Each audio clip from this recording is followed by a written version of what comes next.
बिस्मिल्लाहिर्रहमानिर्रहीम अस्सलाम वालेकुम। आज का जो हमारा टॉपिक है वो है सेल साइकिल। चैप्टर नंबर 5 है सिंध बोर्ड जो है उसका जो बायोलॉजी का टेक्स्ट बुक है उसमें चैप्टर नंबर 5 है सेल साइकिल। अब इसको हम डिटेल में पढ़ते हैं। सेल साइकिल के अंदर जितने भी हमारे ऑब्जेक्टिव्स हैं उसमें सबसे पहले क्रोमोसोम है, क्रोमोसोम का स्ट्रक्चर और फंक्शन होता है। उसके बाद सेल साइकिल है, सेल साइकिल होती है जिसमें सेल डिवाइड करता है जिसे हम सेल डिवीजन भी कहते हैं। उसमें 2 स्टेप्स आते हैं इंटरफ़ेज़ और dividing phase. Then cell cycle के 2 टाइप्स होते हैं माइटोसिस और मियोसिस। देन माइटोसिस की फ़ेज़ेज़ के क्या-क्या होते हैं जैसे कि प्रोफ़ेज़ है, metaphase, anaphase, telophase. Then mitosis की सिग्निफ़िकेंस क्या है यानी कि इम्पोर्टेंस क्या होती है? अगर वो ना हो तो क्या होगा? Then 2 types of cell death होती है जिसे हम कहते हैं एपोप्टोसिस और नेक्रोसिस। और उसके बाद मियोसिस है, मियोसिस के देन फ़ेज़ेज़ होते हैं, किस तरह जो है वो मियोसिस होती है और किन-किन सेल्स में होती है, तो वो आज हम डिटेल में पढ़ेंगे। ये सेल साइकिल है सारी की सारी, ये डायग्राम है जिसमें आपको दिखाया गया है कि ये जो इंटरफ़ेज़ होता है ये वाला फ़ेज़, इसको डिवाइड किया गया है then further G1 phase, S phase और G2 फ़ेज़ में। देन उसके अलावा इसके बाद जो इंटरफ़ेज़ होता है उसके बाद होता है डिवाइडिंग फ़ेज़ जिसे हम एम फ़ेज़ भी कहते हैं और एम फ़ेज़ फर्दर डिवाइडेड होता है सब फ़ेज़ेज़ में जिसे हम प्रोफ़ेज़, मेटाफ़ेज़, एनाफ़ेज़ और टेलोफ़ेज़ कहते हैं। ये हम डिटेल में पढ़ेंगे आगे इंशाल्लाह। सबसे पहले क्रोमोसोम है, जो क्रोमोसोम होता है वो वर्ड दिया था बेसिकली एक जर्मन एम्ब्रोलॉजिस्ट था जो जिसका नाम था वॉल्टर फ्लेमिंग। वॉल्टर फ्लेमिंग ने टर्म दिया था 1882 में।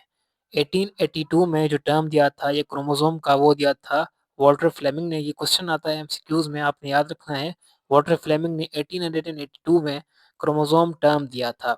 उसके बाद ये कैसे दिया था टर्म क्रोमोसोम जब ये देख रहा था कि ये जो सैलेमेंडर होते हैं, एम्फिबियंस के ही मेंबर्स होते हैं सैलेमेंडर्स। तो ये जो सैलेमेंडर्स होते हैं इनके लार्वा जब ग्रो कर रहे थे तो उनके दौरान जब लार्वा ग्रो कर रहे थे उनको तो इन्होंने क्या किया एक डाई था, डाई यानी कि कलर एक होता है ना, उसका नाम था पार्किंसन एनालिन। तो उसके साथ इन्होंने ट्रीट किया इनके लार्वास को। जब देखा इन्होंने कि ये जो लार्वा थे इनके वो रैपिडली डिवाइड कर रहे थे। जब उनका जो सेल्स थे, लार्वा थे यानी कि सेल्स थे, जब वो रैपिडली डिवाइड कर रहे थे तो इन्होंने क्या किया, वॉल्टर फ्लेमिंग ने पार्किंस एनालिन के थ्रू इस ये डाई था, एक कलर था, इसके थ्रू इन्होंने सेल्स को कलर कर दिया। तो इन्होंने देखा कलर्स बॉडी देखी इन्होंने जिसको नाम इन्होंने दे दिया क्रोमोसोम।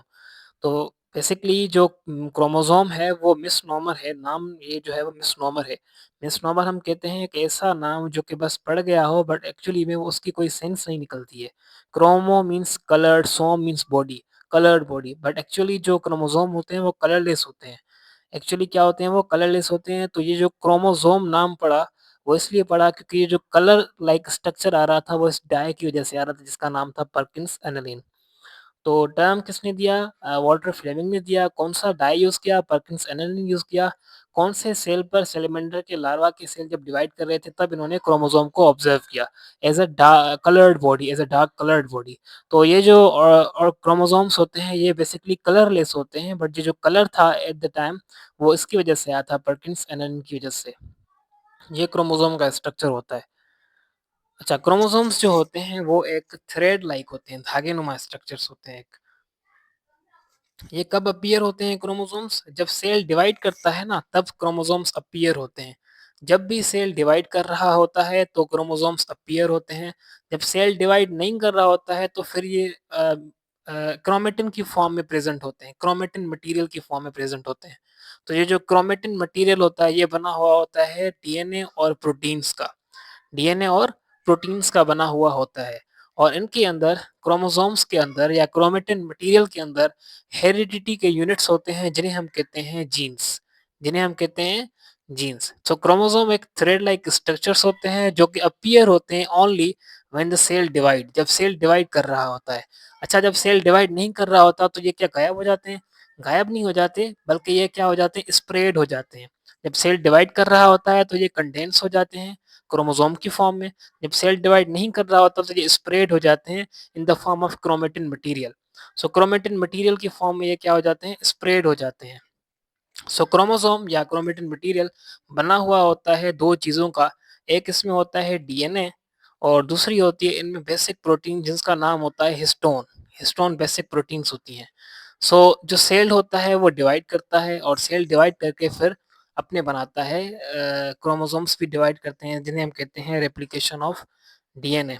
उसके बाद हमारे पास अगर हम देखें कि ये जो सेल डिवीजन होती है, वो उसके दौरान ये जो क्रोमोसोम्स होते हैं किस तरह सेपरेट होते हैं, और उसके अलावा क्रोमोसोम्स की जो टाइप्स होती हैं वो कौन-कौन सी होती हैं, और इनके अलावा जो क्रोमोसोम होता है उनकी शेप कैसी है। सो क्रोमोसोम के पास आर्म्स होती हैं, 2 आर्म होती हैं इनके पास, जिन्हें हम कहते हैं P arm and Q arm. So इनके पास 2 आर्म्स होती हैं, और उसके अलावा सेंटर पर इनके पास सेंट्रोमियर होता है, जो कि इन आर्म्स को कनेक्ट करता है और क्रोमेटिड्स को कनेक्ट करता है। तो यहाँ पर there are the different types of chromosomes on the position. जो सेंट्रोमियर की पोजीशन होती है, सेंटर पे जो बॉडी होती है जिसे हम कहते हैं सेंट्रोमियर, वहाँ पर काइनेटोकोर प्रोटीन प्रेजेंट होती है। उस सेंट्रोमियर की पोजीशन के बेस पर there are the 4 types of chromosomes. एक होता है मेटासेंट्रिक, यानी कि क्रोमोसोम्स के पास जब इक्वल आर्म हो, इट मीन्स के जब सेंट्रोमियर जो है वो बीच में प्रेजेंट हो, सेंटर पर प्रेजेंट हो, उसे हम कहते हैं मेटासेंट्रिक। सब मेटासेंट्रिक का मतलब होता है जब क्रोमोसोम्स के पास अनइक्वल आर्म हो, इट मीन्स के जब सेंट्रोमियर जो है वो सेंटर पर ना हो। उसके अलावा तीसरा होता है टाइप एक्रोसेंट्रिक, जिसे हम सब टीलोसेंट्रिक भी कहते हैं। इसके पास एक काम तो बहुत बड़ी होती है और एक काम बिल्कुल छोटी होती है, तो इसे हम कहते हैं एक्रोसेंट्रिक या सब टीलोसेंट्रिक। तो जो सेंट्रोमियर होता है वो यहाँ पर तकरीबन तकरीबन अप्रॉक्सिमेटली वो टर्मिनल पर पहुंच जाता है, सब टर्मिनल जिसे हम कहते हैं। उसके बाद जो हमारे पास टीलोसेंट्रिक होता है, वो ऐसी लोकेशन जब जो सेंट्रोमियर होता है वो बिल्कुल एंड पर आ जाता है क्रोमोसोम के, उसे हम कहते हैं टीलोसेंट्रिक। जैसे यहाँ पर आप देख लीजिए टीलोसेंट्रिक है, ये टीलोसेंट्रिक के अंदर ये जो सेंट्रोमियर है वो बिल्कुल एंड पर आ गया है। इसी तरह एक्रोसेंट्रिक, इसमें देखें आप, ये आर्म तो एक बिल्कुल बड़ी आर्म है, बट एक आर्म बिल्कुल छोटी है। इसी तरह सब मेटासेंट्रिक, इसमें आप देखें आर्म्स जो हैं वो अनइक्वल हैं, अनइक्वल आर्म्स हैं, क्योंकि यहाँ पर सेंट्रोमियर की पोजीशन आप देखें, यहाँ पर चेंज है, यहाँ पर चेंज है, और यहाँ पर सेंट्रोमियर की पोजीशन चेंज होती है। इसे हम कहते हैं मेटासेंट्रिक, जब इक्वल आर्म्स हों दोनों। तो मेनली होता ये है कि ये जो क्रोमोसोम्स होते हैं इनके एंड को, इस एंड्स को हम कहते हैं टीलोमियर। ये जो क्रोमेटिड्स हैं, एक को हम कहते हैं क्रोमेटिड, ये दूसरा होता है क्रोमेटिड। एक क्रोमोसोम के पास 2 क्रोमेटिड्स होते हैं, ठीक है? तो ये जो एंड्स होते हैं, क्रोमेटिड्स के एंड होते हैं, इन्हें हम कहते हैं टीलोमियर। एक होती है पी आर्म और दूसरी होती है क्यू आर्म। पी आर्म थोड़ी-सी शॉर्ट होती है और जो क्यू आर्म होती है वो थोड़ी-सी लॉन्गर होती है।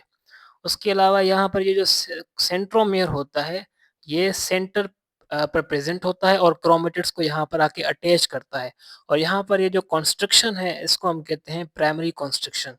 जहाँ पर प्राइमरी कंस्ट्रक्शन आती है, जैसे कि यहाँ पर आप देखें यहाँ पर कितना इन्होंने कंस्ट्रक्ट हो गए, यहाँ पर इस फोर्स पर, और यहाँ पर इस साइड से यहाँ पर फोर्स आ रहा है, तो इसको हम कहते हैं primary constriction. This is because of the centromere. उसके अलावा यहाँ पर सेकेंडरी कंस्ट्रक्शन आती है टीलोमियर पर। कंस्ट्रक्शन हम कहते हैं जब कोई चीज़ सिकुड़ जाए। इसी तरह एक ही क्रोमोसोम के अगर 2 क्रोमेटिड्स होते हैं तो उन्हें हम कहते हैं सिस्टर क्रोमेटिड्स। अगर 2 क्रोमोसोम हैं, अब दोनों क्रोमोसोम के डिफरेंट, यानी कि एक क्रोमोसोम का एक क्रोमेटिड और दूसरे क्रोमोसोम का दूसरा क्रोमेटिड, तो दोनों को, यानी कि डिफरेंट क्रोमोसोम्स के जो क्रोमेटिड्स होंगे उन्हें हम कहेंगे नॉन सिस्टर क्रोमेटिड्स। अब एक ही क्रोमोसोम्स के क्रोमेटिड्स को हम कहते हैं सिस्टर क्रोमेटिड्स। अच्छा, उसके बाद बिगिनिंग के अंदर जो सेल डिवीजन होती है, सेल डिवीजन के दौरान जो क्रोमोसोम्स होता है वो बेसिकली 2 जेनेटिकल आइडेंटिकल कॉपीज यहाँ पर होती हैं, जिन्हें हम कहते हैं क्रोमेटिड्स, या जिन्हें हम कहते हैं सिस्टर क्रोमेटिड्स। जैसे कि मैंने अभी आपको बताया कि सेल डिवीजन के दौरान हर क्रोमोसोम्स के पास 2, जब सेल डिवाइड कर रहा होता है, व्हेनेवर सेल डिवाइड, तो क्रोमोसोम्स बन जाते हैं, और क्रोमोसोम्स के पास normally 2 genetical identical copies of threads, यानी कि धागेनुमा स्ट्रक्चर्स होते हैं, जिन्हें हम कहते हैं क्रोमेटिड्स, और क्रोमेटिड्स को हम सिस्टर क्रोमेटिड्स भी कहते हैं। क्रोमोसोम्स का फंक्शन अगर आप देखें तो जो क्रोमोसोम होता है यूकेरियोटिक सेल्स के अंदर, वो क्रोमेटिन का बना होता है, और क्रोमेटिन जो होते हैं वो जो न्यूक्लियोसोम्स होते हैं वो मिलकर बनाते हैं क्रोमेटिन। तो न्यूक्लियोसोम्स क्या होते हैं? डीएनए और प्रोटीन्स, जब ये आपस में रैप अप हो जाएं, तो ये जब मिल जाएँ तो ये बनाते हैं एक बॉल लाइक स्ट्रक्चर, तो जिसे हम कहते हैं न्यूक्लियोसोम। और न्यूक्लियोसोम जब मिलते जाते हैं और उसके अलावा क्रोमेटिन फाइबर्स जो हैं या क्रोमेटिन फाइबर प्लस में प्रोटीन्स जो हैं, ये आपस में जब मिलती हैं, कंडेंस हो जाती हैं, तो ये बनाती हैं क्रोमेटिन। क्रोमेटिन फाइबर प्लस में जो प्रोटीन होती हैं, ये मिलकर ये बनाते हैं क्रोमेटिन। और क्रोमेटिन जो होता है वो जब एक बीडेड फॉर्म में आ जाए, तो जिससे सर्कुलर बीडेड फॉर्म में आ जाए, तो जिसे हम कहते हैं न्यूक्लियोसोम, जिसको सराउंड करते हैं 8 जो होते हैं हिस्टोन प्रोटीन, जिसे हम कहते हैं ऑक्टामर। एक होता है उसमें H2A, दूसरा होता है H2B, और तीसरा H3 होता है, और नंबर 4 जो होता है वो H4 होता है। ये होते हैं डबल में, यानी कि 2-2 होते हैं। इस तरह 8 बन जाते हैं ऑक्टामर्स। ऑक्टामर्स मिलकर ये प्रोटीन्स के बनाते हैं न्यूक्लियोसोम। न्यूक्लियोसोम एक बीडेड लाइक स्ट्रक्चर होता है। उसके अलावा इन जो क्रोमेटिन्स होते हैं, इनको आपस में जो बिल्कुल जाके अटैच करता है, वो एक दूसरा लिंकर डीएनए एक प्रोटीन आती है, जिसे हम कहते हैं लिंकर प्रोटीन, जिसका नाम होता है H1 प्रोटीन। वो भी एक हिस्टोन का टाइप होती है, बट वो होती है लिंकर, एज़ अ बटन वो यूज़ होती है, लाइक क्लोज करने के लिए। इसी तरह क्रोमेटिन्स जो होते हैं वो अलोज, क्रोमेटिन्स जो होते हैं ना, अलोज a very long every long DNA of it into the cell nucleus. So chromatins जो होते हैं वो इतने तो बड़े होते हैं, और डीएनए के जो डीएनए होता है मॉलिक्यूल, वो किस तरह सेल में आके फिट होता है। ये कहा जाता है कि अगर आप जो क्रोमेटिन मटेरियल है, इसके अंदर जो डीएनए वगैरह है, ये सारे को आप अगर अनकॉइल कर दें, कॉइल है ना यहाँ पर, अनकॉइल कर दें, तो ज़मीन से लेकर आप चाँद तक पहुँच जा सकते हैं। तो इतना बड़ा आपके पास डीएनए होता है, फाइबर्स होते हैं इतने बड़े आपके पास। तो ये किस तरह एक सेल के अंदर भी न्यूक्लियस के अंदर आ जाते हैं। तो this is because of the condensation, condense होते जाते हैं। सेल डिवीजन के दौरान जो क्रोमेटिन होता है डीएनए प्लस प्रोटीन। प्रोटीन और डीएनए, डीएनए होता है नेगेटिवली चार्ज, जो प्रोटीन्स होती हैं वो पॉजिटिवली चार्ज होती हैं। दोनों आपस में अट्रैक्ट होती हैं और कंडेंस होते हैं। कंडेंस होकर आपस में एक छोटा-सा क्रोमोसोम्स बना देते हैं, जो कि इतना बड़ा होता है, जो ज़मीन से लेकर आसमान के जो चाँद है वहाँ तक पहुँच जा सकता है।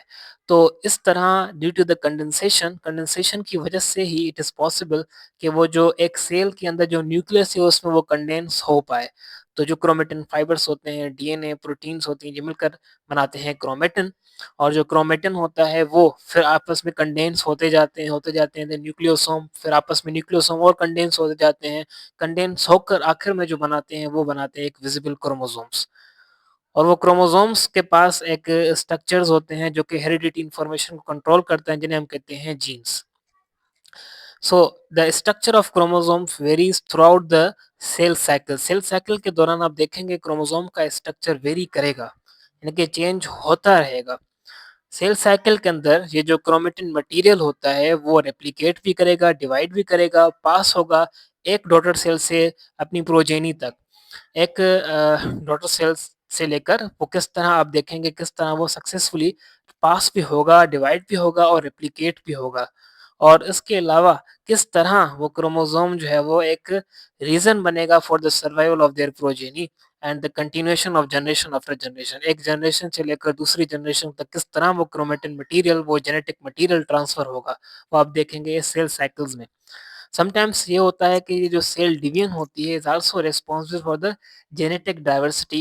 It is possible due to the meiosis. Meiosis जो होती है, जो कि होती है जर्म सेल्स में, यानी कि स्पर्म और एग में होती है, वो उनमें होती है, और उनकी वजह से जेनेटिक वेरिएशंस आती है। आप देखते हैं कि किस तरह एक इंसान दूसरे इंसान से डिफरेंट होता है। This is because of the genetic variation, और जेनेटिक वेरिएशन आती है मियोसिस की वजह से। सो मियोसिस जो होता है वो मियोसिस किस तरह होता है? मियोसिस होता है basically by the genetic crossing over होती है वहाँ पर, और जेनेटिक वेरिएशन क्रिएट होती है यहाँ पर। सो इस तरह अब हम स्टार्ट करते हैं सेल साइकिल। सेल साइकिल होता क्या है? सेल साइकिल एक सीक्वेंस ऑफ चेंजेस होते हैं। इट मीन्स कि यहाँ पर बहुत सारी चेंजेस आएँगी। कौन-कौन सी चेंजेस आएँगी? एक सेल डिवीजन से लेकर जब दूसरा सेल डिवाइड करेगा, यानी कि इट मीन्स के between the one cell division and then exist called the cell cycle. यानी कि एक ऐसी सीक्वेंस ऑफ चेंजेस जो कब हों, between the one cell division and then exist called the cell cycle. Exit call the cell cycle. It means के अगर cell divide कर रहा है, एक सेल डिवाइड के होने से लेकर जब वो सेल डिवीजन पूरी कर ले और फिर वो दूसरा ही सेल डिवीजन स्टार्ट कर ले, तो वहां से लेकर स्टार्ट होने से लेकर सेल के डिवाइड के स्टार्ट होने से लेकर सेल के डिवाइड के कंप्लीट होने तक जितनी भी सीक्वेंसेस आती हैं, जितनी भी चेंजेस आती हैं, सीक्वेंस ऑफ चेंजेस आती हैं, उस प्रोसेस को हम कहते हैं सेल साइकिल, या जिसे आप सेल डिवीजन भी कह सकते हैं.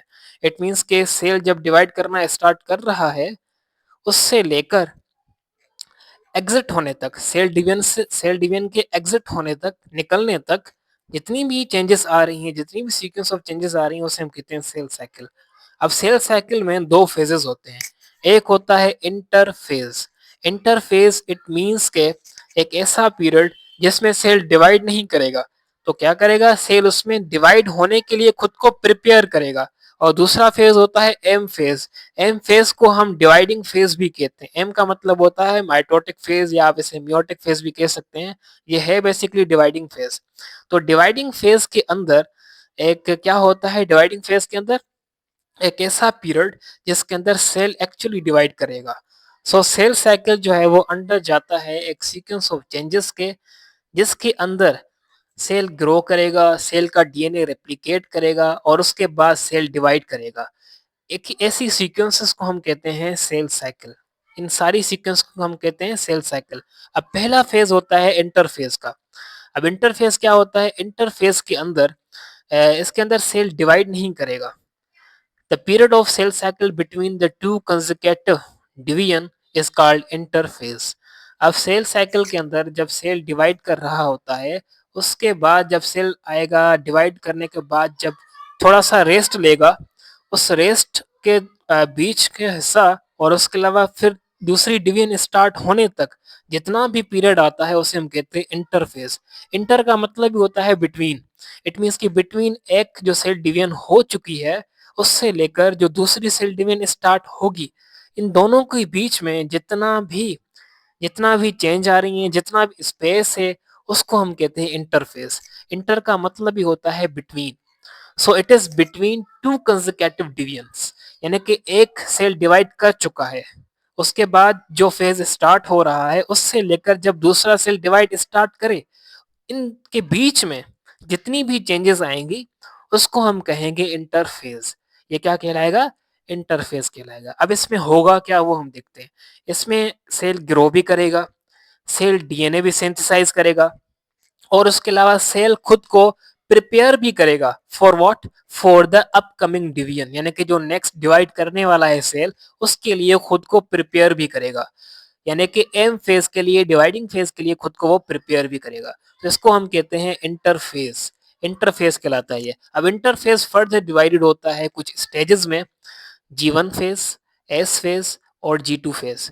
ये बेसिकली ये फेजेस हैं, ये जितने भी प्रोफेज, मेटाफेज, सेल डिवीजन है, जितनी भी सेल डिवीजन है, ये एक कंटिन्यूस प्रोसेस होता है. ये क्या होता है, एक कंटिन्यूस प्रोसेस होता है. इसका मतलब ये है कि यहाँ पर ये जो फेजेस हैं ये हमने अपने हाथ से बनाए हैं for the purpose of study. Study करने के लिए, एक प्रॉपर स्टडी करने के लिए, अंडरस्टैंड करने के लिए हमने ये फेजेस बनाए हैं.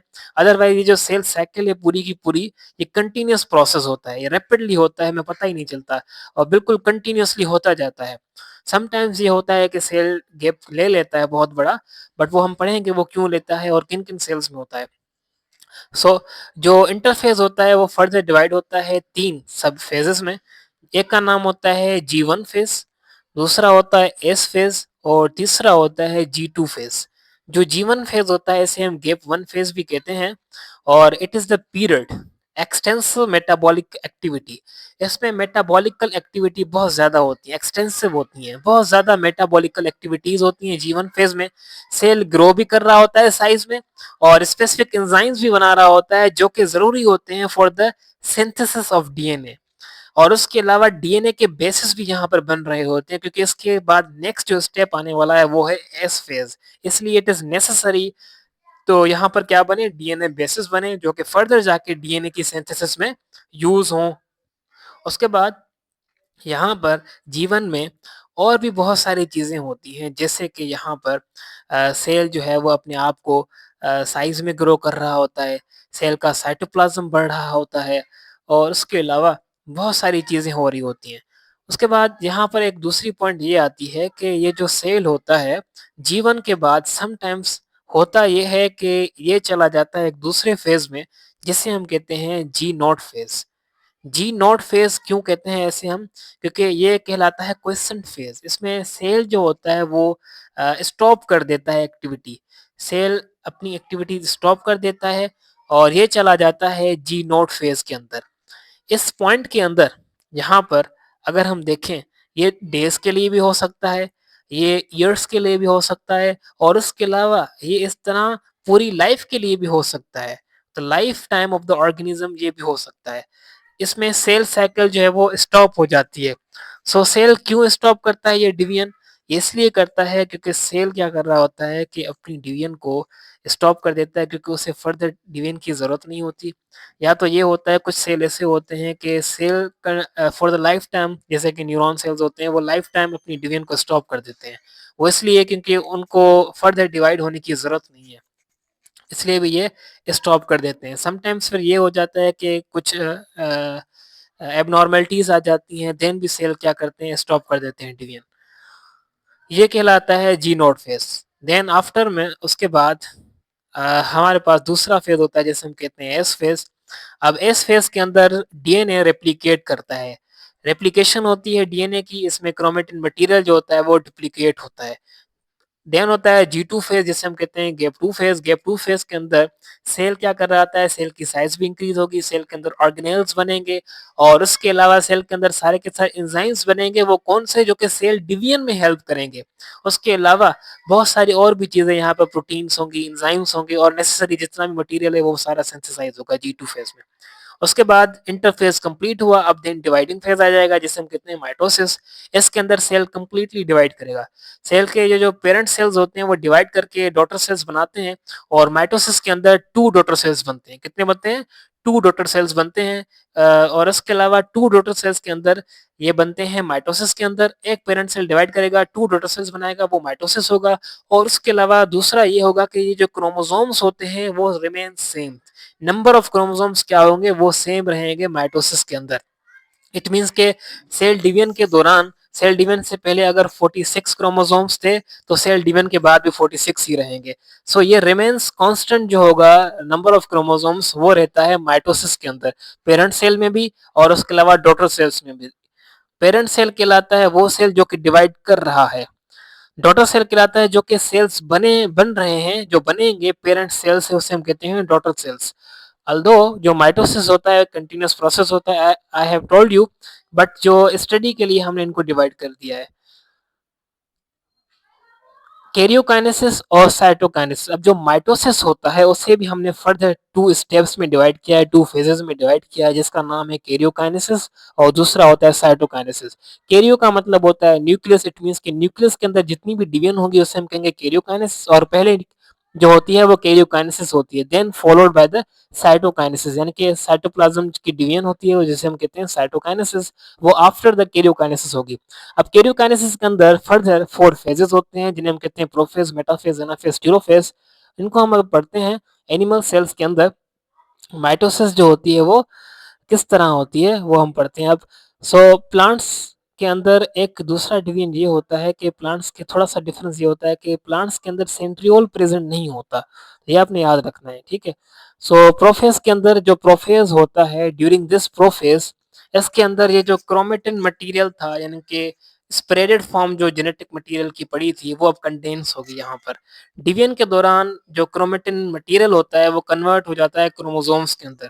ये सवाल भी पूछा जा सकता है आपसे कि डिवीजन के दौरान ये जो क्रोमेटिन मटेरियल होते हैं वो कैसे क्या बन जाते हैं, वो क्रोमोसोम्स बन जाते हैं।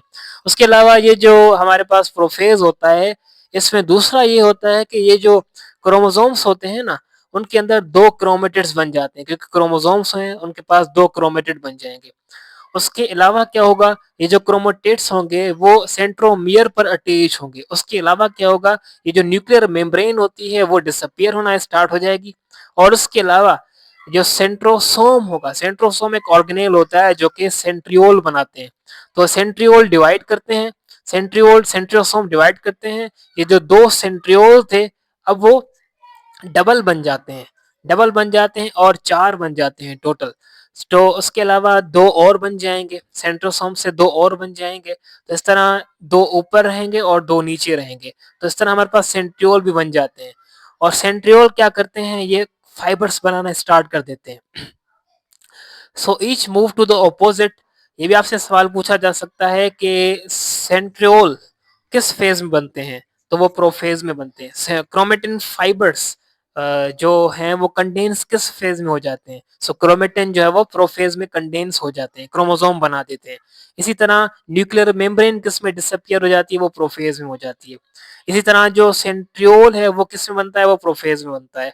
और जो क्रोम फाइबर्स होते हैं, स्पिंडल फाइबर्स, वो किस में बनते हैं, वो भी प्रोफेज में बनना स्टार्ट हो जाते हैं। और जो सेंट्रियोल होता है वो एब्सेंट होता है प्लांट सेल के अंदर। सो प्लांट सेल में क्या होता है, प्लांट सेल में इनके बजाय दूसरी बॉडीज होती हैं जो कि फाइबर्स बनाती हैं। मेटाफेज क्या होता है, मेटाफेज एक ऐसा फेज होता है जिसमें जो जो स्पिंडल फाइबर बने थे प्रोफेज के अंदर, ये क्रोमोसोम्स पर आके जो सेंट्रियोल था ना, जो सेंट्रियोल जो मैंने आपको दिखाऊं यहाँ पर, क्रोमोसोम के अंदर ये जो सेंट्रोमियर था, ये वाला सेंट्रोमियर, यहाँ पर ये सेंट्रोमियर पर आके फाइबर्स अटैच करेंगे।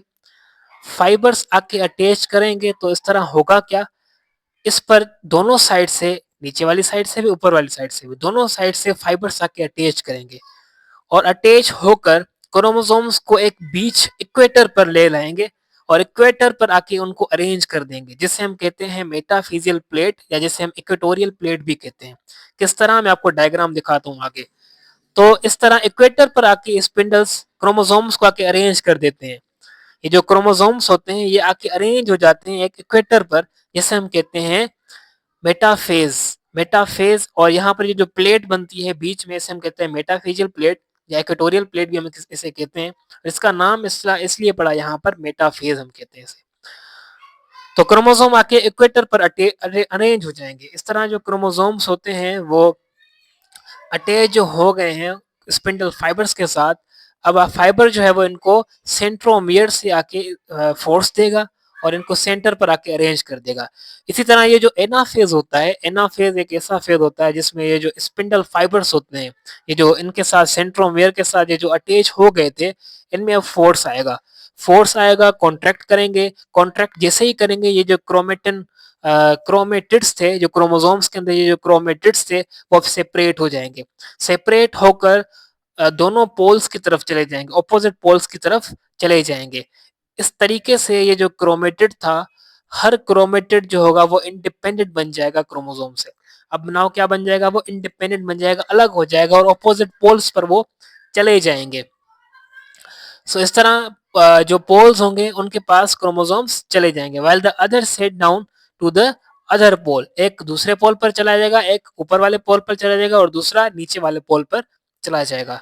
यहाँ पर जैसे आप डायग्राम देखें, ये जो प्रोफेज है, प्रोफेज के अंदर क्या हो रहा है, जो क्रोमेटिन मटेरियल ये स्प्रेडेड फॉर्म में पड़ा हुआ है, ये भी है भी जेनेटिक मटेरियल ही, कंडेंस होगा, कंडेंस होकर क्या बनाएगा, कंडेंस होकर ये बना देगा क्रोमोसोम, ये बना देगा क्रोमोसोम।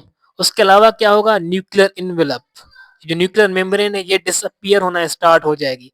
उसके अलावा क्या होगा, ये जो सेंट्रियोल हैं वो डिवाइड होंगे। यहाँ पर सेंट्रियोल डिवाइड होकर पेयर की फॉर्म में होते हैं, दो ऊपर दो नीचे।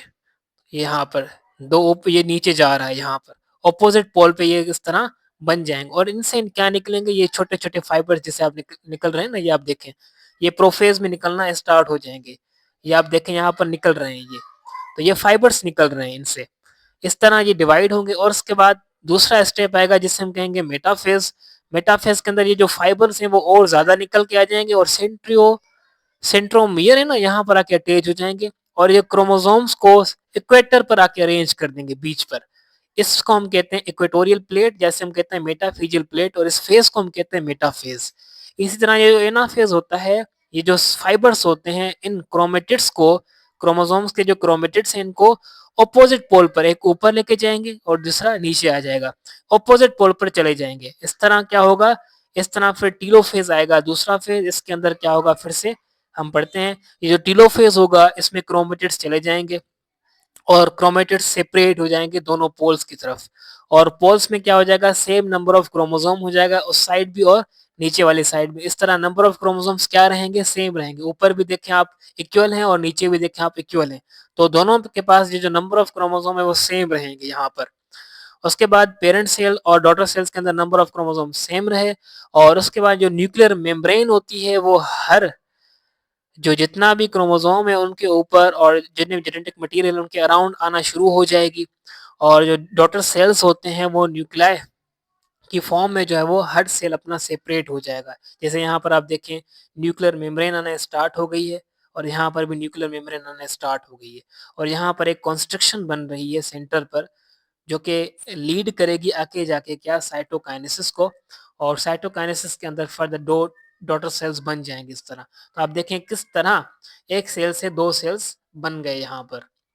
अब देन नेक्स्ट स्टेप जो होता है वो होता है साइटोकाइनेसिस का। साइटोकाइनेसिस के अंदर साइटोप्लाज्म जो होता है वो डिवाइड करता है, साइटोप्लाज्म डिवाइड करता है और दो डॉटर सेल्स बना देता है यहाँ पर। एनिमल सेल्स के अंदर जो साइटोकाइनेसिस होती है वो होती है कॉन्स्ट्रक्शन के थ्रू, बीच में एक कॉन्स्ट्रक्शन आती है, सेंटर पर एक आती है कॉन्स्ट्रक्शन, कॉन्ट्रैक्ट होता है सेल। उसके बाद ये जो कॉन्स्ट्रक्शन होती है वो डीप होती जाती है और साइटोप्लाज्म जो है वो इवेंचुअली दो हाफ में बन जाता है, इक्वल दो हाफ में बन जाता है और दो डॉटर सेल्स बन जाते हैं इस तरह। प्लांट्स के अंदर क्या होता है, प्लांट्स के अंदर एक प्लेट बनती है, सेंट्रल प्लेट बनती है, तो उस प्लेट के थ्रू जो है वो सेल्स आपस में सेपरेट हो जाते हैं और इस तरह जो है वो डॉटर सेल्स बन जाते हैं, एग्जैक्ट कॉपीज बन जाती हैं अपने पेरेंट सेल्स की। इसको हम कहते हैं माइटोसिस। अब माइटोसिस की सिग्निफिकेंस क्या होती है, जितनी भी सेल डिवीजन हो रही है, सेल डेवलपमेंट हो रही है, सेल ग्रोथ हो रही है ऑर्गेनिज्म की, एक छोटा ऑर्गेनिज्म है वो कुछ देर के कुछ एज के बाद वो बड़ा हो जा रहा है, this is because of the mitosis. और माइटोसिस जो है वो इम्पोर्टेंट होती है लाइफ ऑफ द ऑर्गेनिज्म के लिए, इम्पोर्टेंट रोल प्ले करती है। सो it is responsible for the growth and development of organism as well as it increase the copies of cells, as well as it is involved in the asexual reproduction as well as vegetative propagation। यानी कि जितनी भी asexual reproduction है या vegetative propagation है उनमें भी mitosis होती है, एक्सेप्ट कुछ एक्सेप्शन होती है यहाँ पर, बट मेनली मेजोरिटी जो है वो asexual reproduction और vegetative propagation में वो माइटोसिस ही होती है। और उसके अलावा सोमेटिक सेल्स जो बॉडी के ऑर्गन्स बनाते हैं जितने भी हैं हमारे, उन्हें हम कहते हैं सोमेटिक सेल्स। एक होते हैं सोमेटिक सेल्स, दूसरे होते हैं बॉडी के सेक्स सेल्स जो रिप्रोडक्शन करवाते हैं, उन्हें हम कहते हैं स्पर्म और एग सेल्स जिन्हें हम जर्म सेल्स भी कहते हैं, और दूसरे होते हैं somatic cells. Somatic cells body के जितने भी दूसरे ऑर्गन्स होते हैं जैसे आई है, हैंड है, और उसके अलावा जितने भी ऑर्गन्स हैं वो बनवाते हैं, एक्सेप्ट जो रिप्रोडक्टिव ऑर्गन्स होते हैं उनके अलावा। सो रिप्रोडक्टिव ऑर्गन्स जो है वो बनवाते हैं जर्म सेल्स। जर्म सेल्स में स्पर्म और एग आ जाते हैं, उनमें होती है मियोसिस। सो माइटोसिस होती है सोमेटिक सेल्स में और मियोसिस होती है जर्म सेल्स में। और उसके अलावा यहाँ पर जो हीलिंग्स होती हैं, जितने भी आपको कभी कभी क्या होता है ना, चोट लग जाती है किसी को तो कुछ दिनों के बाद वो हील हो जाता है, वो जो जख्म होता है वो भर जाता है, तो वो क्यों होता है, वो भी this is because of the mitosis. Mitosis की वजह से होता है। सेल क्या करते हैं, टीयर और वेयर करते हैं। सेल के पास एक प्रॉपर्टी होती है, जो पुराने सेल्स होते हैं वो हमेशा न्यू सेल्स से रिप्लेस हो जाते हैं, this is called as wear and tear. So wear and tear जो होती है वो ऑर्गेनिजम्स में होती है और this is also because of the mitotic cell division. So उसके बाद एपोप्टोसिस और नेक्रोसिस एक दूसरा सेल डिवीजन का टाइप होता है, और इसको हम पढ़ते हैं। देन हम अपना नेक्स्ट लेक्चर जो है वो आगे चैप्टर को कंटिन्यू करेंगे, वो नेक्स्ट लेक्चर में करेंगे और चैप्टर उसमें कंप्लीट हो जाएगा। सो एपोप्टोसिस और नेक्रोसिस एक ऐसा हमारे पास सेल डेथ का प्रोग्राम होते हैं। Two types of cell death होती हैं जिनको हम पढ़ते हैं कि ये क्यों ज़रूरी हैं और इनके अंदर क्या अगर ना हो, ये डेथ सेल डेथ ना हो तो क्या हो सकता है। सो सेल के अंदर जितने भी ऑर्गेनिजम्स होते हैं वो डिपेंड करते हैं, सेल जो होता है ऑर्गेनिज्म का वो डिपेंड करता है एक्स्ट्रा सेलुलर सिग्नल्स पर। सेल के पास क्या होते हैं, सिग्नल्स आते हैं कि आपको अब ये एक्टिविटी परफॉर्म करनी है और ये एक्टिविटी के लिए आपको ये जो है वो सिग्नल आया है, आपने ये करना है, ये रेगुलेशन एक्टिविटी आपने परफॉर्म करनी है। तो ये कौन बताता है, ये बाहर से सिग्नल्स आते हैं, और ये सिग्नल्स जो होता है वो सारे के सारे प्रोग्राम्ड होते हैं हमारी जेनेटिक मटेरियल यानी कि डीएनए में, ये चीज़ें प्रेजेंट होती हैं। तो इनके अंदर ये जो इंफॉर्मेशन होती हैं वो प्री प्रोग्राम्ड होती हैं, वो ऑलरेडी पता होता है हमें, तो जेनेटिक मटेरियल है सारा का सारा डीएनए के अंदर प्रेजेंट होती हैं। तो उनकी एक्टिविटीज को कंट्रोल करना, किस तरह हम कंट्रोल करते हैं, सेल के अंदर किस तरह सिग्नल्स आते हैं, वो सारी की सारी चीजें जो है वो इस तरह कंट्रोल होती हैं। ये थोड़ा सा इंट्रोडक्शन था। देन उसके बाद सेल डेथ जो होती है वो क्या बेनिफिशियल है, आपसे सवाल पूछ रहे हैं यहाँ पर। हाँ बिल्कुल बेनिफिशियल है। जो प्रोग्राम्ड सेल डेथ होती है वो बेनिफिशियल होती है, यानी कि इट मीन्स कि जो जेनेटिक मटेरियल में, जो जेनेटिक मटेरियल के अंदर जो सेल डेथ प्रोग्राम्ड की गई है, इंस्टॉल की गई है, वो हमारे लिए बेनिफिट होती है। किस तरह होती है, क्योंकि यहाँ पर आप देखें जो मल्टी सेल्यूलर डेवलपमेंट होती है सेल्स के अंदर, उनके अंदर क्या होता है ना कि कुछ स्ट्रक्चर्स ऐसे होते हैं जैसे कि एम्ब्रियो के अंदर टेल, एम्ब्रियोनिक डेवलपमेंट के दौरान टेल बनती है। उस टेल को रिमूव करवाना, से उन सेल्स की, टेल्स की जो सेल्स हैं उनको डेथ करवाना, ये काम होता है प्रोग्राम्ड सेल डेथ का। इनके पास सिग्नल्स आते हैं, वो सिग्नल्स आके कहते हैं now you have to destroy yourself, आपको डिस्ट्रॉय करना है खुद को। वो डिस्ट्रॉय करते हैं, वो डिलीट कर देते हैं अपने आप को इंटायरली, वो क्या करते हैं, वो डिलीट कर देते हैं। तो इस तरह टेल जो है वो ह्यूमन के एम्ब्रियो में अपीयर नहीं होती इस तरह। अगर ये डेथ ना होती, इन सेल्स की डेथ ना होती टेल वाले सेल्स की, तो फिर टेल्स के साथ जो है वो एम्ब्रियोज जो है वो पैदा होते इस तरह। उसके बाद दूसरा ये होता है कि ये जो ऑर्गन्स होते हैं हाथ के, हाथ की जो फिंगर्स होती हैं, उनमें क्या होता है ना बीच में डिजिट्स, और उसके अलावा वेब लाइक स्ट्रक्चर्स बनता है, जैसे डक में आपने देखा होगा वेब लाइक स्ट्रक्चर होता है।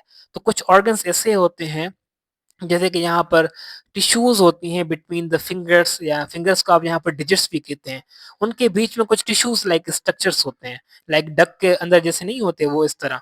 तो उनके अंदर भी इंफॉर्मेशन आती है कि आपको ये डिलीट करने हैं सेल्स या डिस्ट्रॉय करने हैं, क्योंकि ये जो है वो इनमें प्रोग्राम नहीं है, ये चीजें नहीं है यहाँ पर। तो इस तरह क्या होता है, फिर यहाँ पर भी आके सेल डेथ होती है, और इस तरह जो फिंगर्स होती हैं वो सेपरेट हो जाती हैं और हम इजीली मूव कर पाते हैं।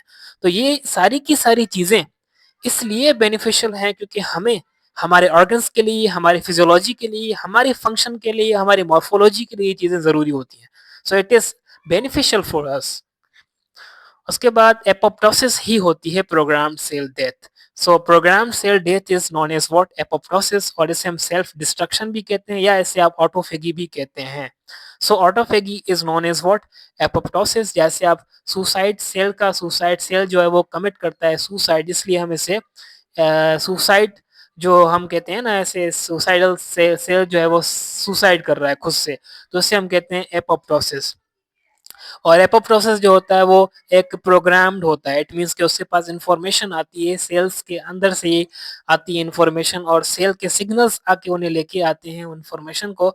Now you have to perform the cell death which is the apoptosis, and it is the programmed cell death. It means it is present in our DNA or in our genetic material.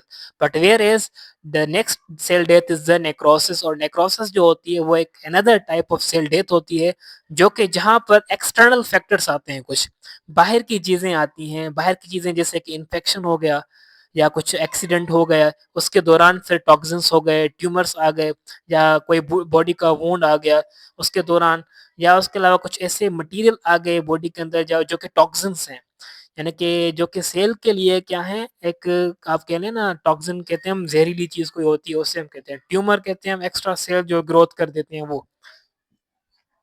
उसके अलावा जो infections होते हैं वो, ये सारे के सारे क्या है, एक्सटर्नल फैक्टर्स होते हैं।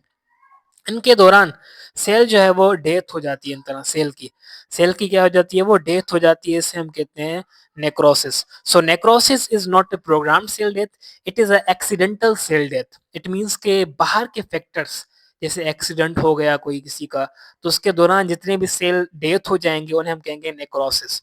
So necrosis is nothing. Necrosis is not a programmed cell death, but it is the accidental cell death. So ये क्या होती है, एक्सीडेंटल सेल डेथ होती है, जिसके दौरान सडनली, अचानक, और पता नहीं चलता कि कब और कैसे ये सेल डेथ हो जाती है, और ये एक्सटर्नल फैक्टर्स की वजह से होती है सेल डेथ। सो ये आज आज का टॉपिक यहीं तक हम खत्म करते हैं इंशाल्लाह। फिर नेक्स्ट जो हमारा लेक्चर होगा इसी चैप्टर पर, वो होगा बेसिकली मियोसिस के लिए। सो तब तक के लिए अपना ख्याल रखें। अल्लाह हाफिज़।